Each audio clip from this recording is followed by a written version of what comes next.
Bismillahirrahmanirrahim. Nahmaduhu wa nusalli ala rasulihil kareem amma ba'd. We are going to look at rest of Asmaul Istifham. But before we go into those nouns, um, if you remember last time I had written this ayah, part of ayah number 5 of Surah Baqarah on the board, but I did not discuss it. I actually forgot to discuss that. So remember, in the context of Jumla Ismiya, we have said that there is a way of emphasizing Jumla Ismiya, and that is with the add of inna and lam of tawqid. The other way of putting emphasis in Jumla Ismiya is, as we discussed last time, we said, first we said the boy is good, al-waladu hasanun, and then we said al-waladu huwal hasanu.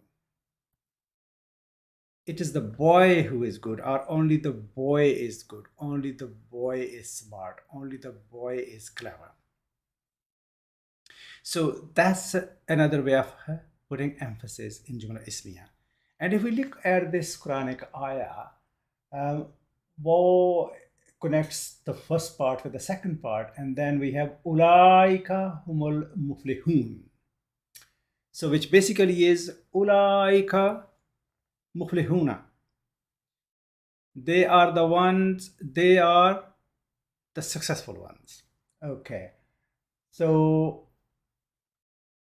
when we want to emphasize it, we do it by bringing the relevant damir in between mubtada and khabar, and we make the khabar definite by addition of al in this case.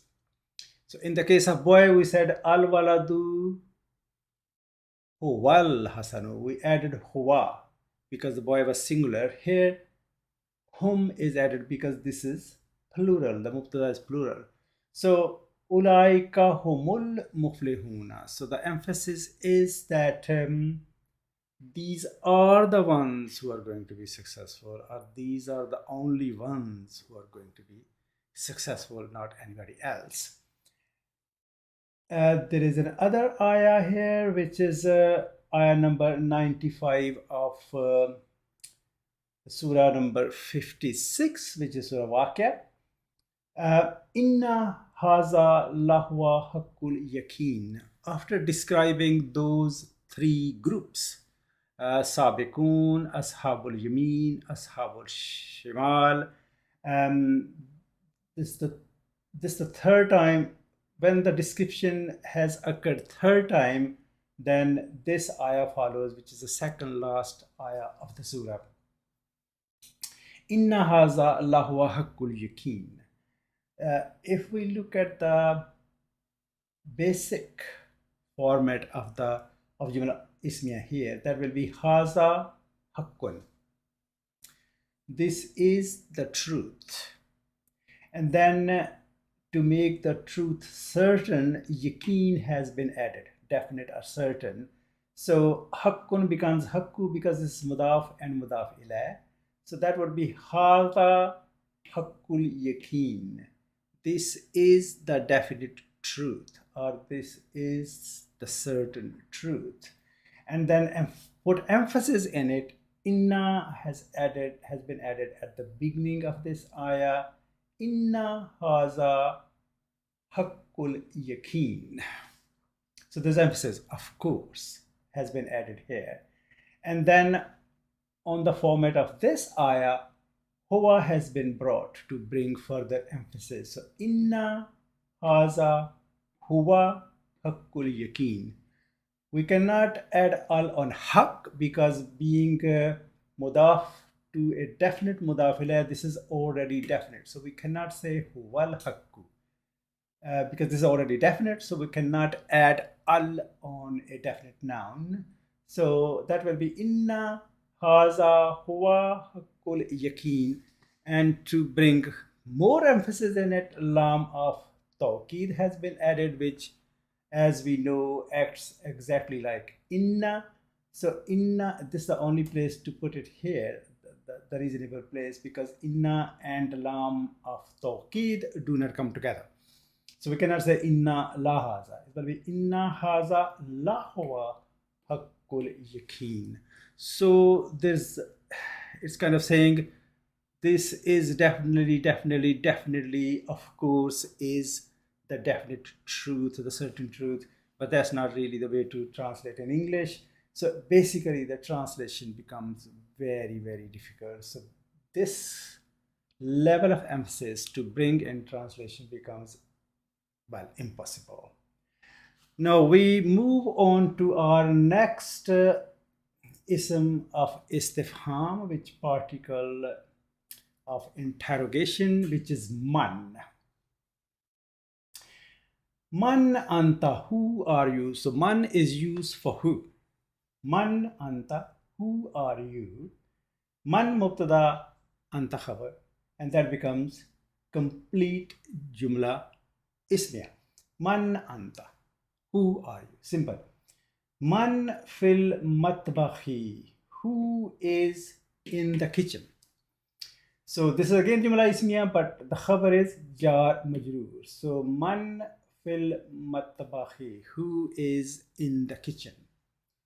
And then this is man has been added here before jumla failure. So man zahaba ilal maktabi, who went to the office. So different use of man, which means who. Kaifa, I think most of us know what kaifa means. Kaifa means how. Kaifa haluka, how are you? Basically, what it means is halu, hal is here, mudaf and ka mudaf ilayh. So mudaf and mudaf ilayh combine to make khabar, and kaifa, how. So mubtada, and that is khabar. How are you, or how is your hal, what we are saying. So how are you? In jumla failure, kaifa tazhabu ilal maktabi, how are you going to go to the office? So by car, by train, etc. So how are you going to go to the office? So that's kaif, which means how. Ainal kitabu.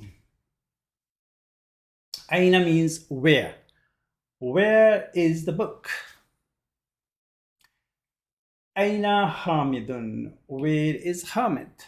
Mudaf, mudaf ilayh. Sorry, mubtada khabar. And here we have got fail. Aina ta'malu, where do you work? So aina, where. Yakul al insanu yawma izin ainal mafarru, or mafar. If we do the full stop here, this is the Surah Qiyamah, Surah number 75, ayah number 10. He will say, and when we have insan here, so the man will say, the humankind will say, Yoma is in, on that day, Ainal Mafar, where is the place of escape, or where is the escape, where is the shelter? So on that day, the shelter will be only that which will be provided by Allah, no one else. When the sun is going to be very low and it's going to be very hot and there's not going to be any shade, for example, the only shade will be what Allah is going to provide to whoever He would wish to. Matal utalatu. Mata means when. So matal utalatu, when is the holiday? Mata, when, utalatu, holiday. Mata satusafiru, when are you going to travel?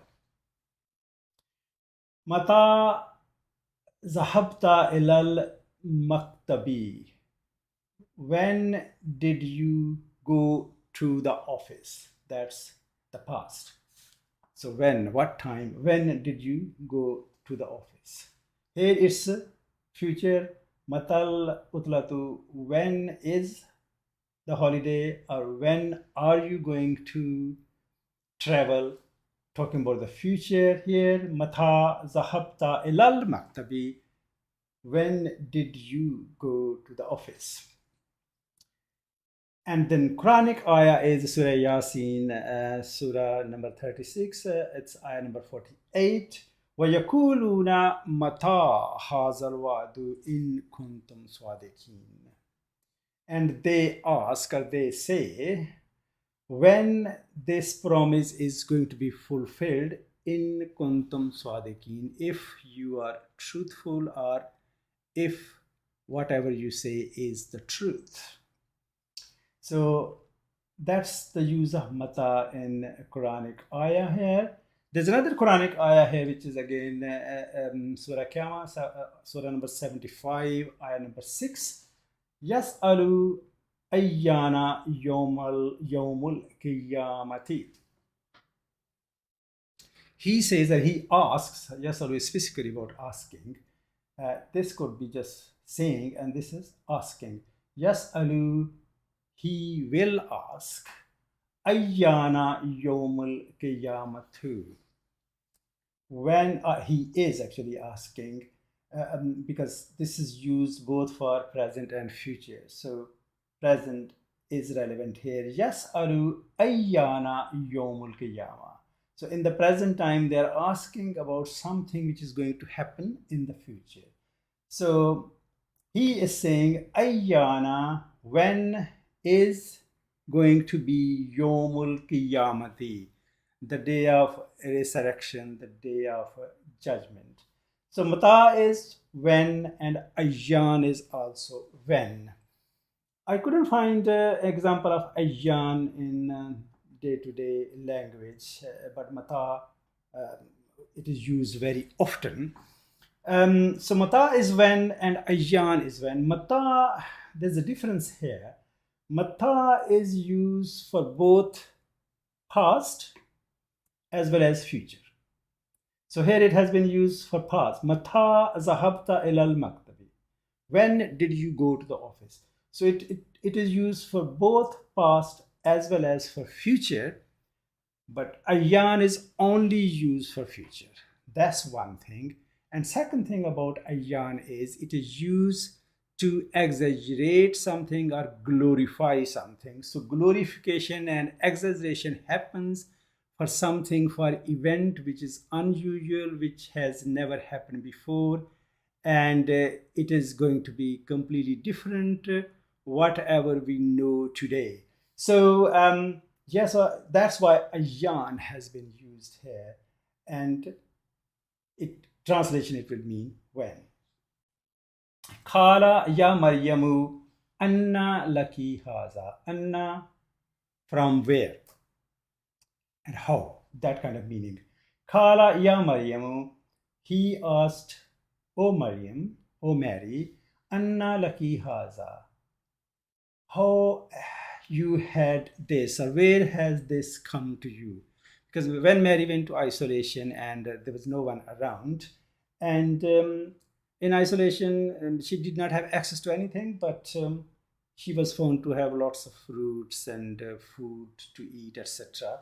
So that's when this question was asked, and that's Surah number 3, ayah number 37, Surah Al Imran. Khala Rabbi anna yakunu. That's anna again, how, meaning of how. Kala Rabbi anna yakunu li gulamun. He said, how is Rabbi, my Lord, how am I going to have a boy? Wakana timraati akiran. My woman, or my wife, is barren, and Wakad balagtu minal kebari itiyan, and I am very old and frail. Balaga means to arrive, to reach somewhere, but arriving somewhere after a lot of effort, or uh, it takes a lot of time to arrive somewhere. Wasala is another word which is used to arrive, to reach. For example, if someone wants to go to Riyadh from England, for example, they can just take a plane and go there next 8 hours or so, and may come back the next day. So that's wasala.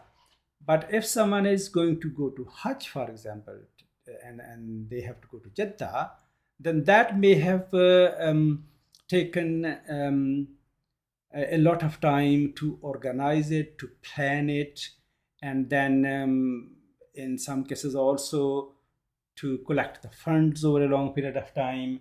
And that will be kind of balaga. So Kala, Prophet Zakaria said, when angel came and said, "You are going to have a boy," and he said, Kala Rabbi, how, he said, "My Lord, how I'm going to have a boy when this and this and this has happened?" And the angel said,